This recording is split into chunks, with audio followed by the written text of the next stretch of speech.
सुखीपुर बाजार।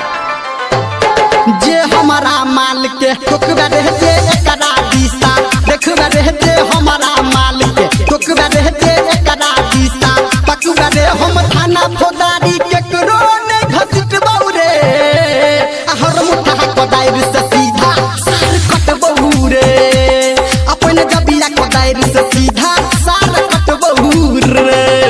जे हमारा माल पे टोकबा रहते एकरा दिशा तकबा रहते हमारा माल पे टोकबा रहते एकरा दिशा तकबा रे हम थाना फौदारी केकरो नै घसीट बौरे हर मुठा कोदाइर से सीधा सार कट बौरे अपन जबिया कोदाइर से सीधा सार कट बौरे बुझली रे।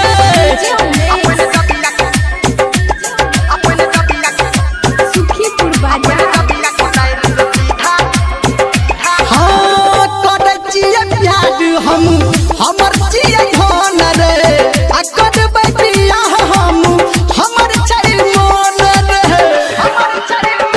हाँ हाँ करे छियै प्यार हम हमर छियै धन रे आ करबै बियाह हम हमर छै मन रे। हम ज्यादा नहीं समझेबो रे गलती कर तब दे खेबो रे हम ज्यादा नहीं समझेबो रे गलती कर तब दे खेबो रे हम पीछा ने केकरो डर से तू न हटबौ रे हर मुठा कोदाइर से सीधा सार कटबौ रे अपन जबिया कोदाइर से सीधा सार कटबौ रे।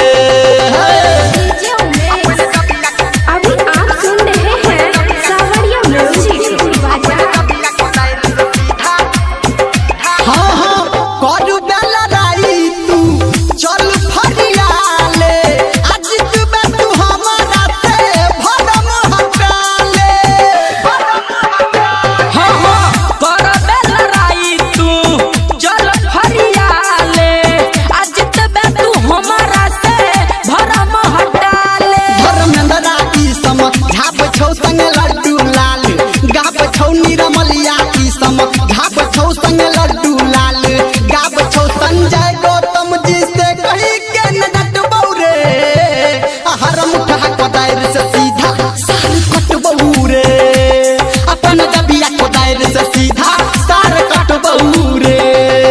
जे हमारा माल के टोकबा रह जे एकरा दिशा पकबा रे जे हमारा माल के तकबा रहते एकरा दिशा तकबा रहे हम थाना फौदारी केकरो ने घसीट बौरे हर मुठा कोदाइर से सीधा सार कटबौ रे अपन जबिया कोदाइर से सीधा सार कटबौ रे।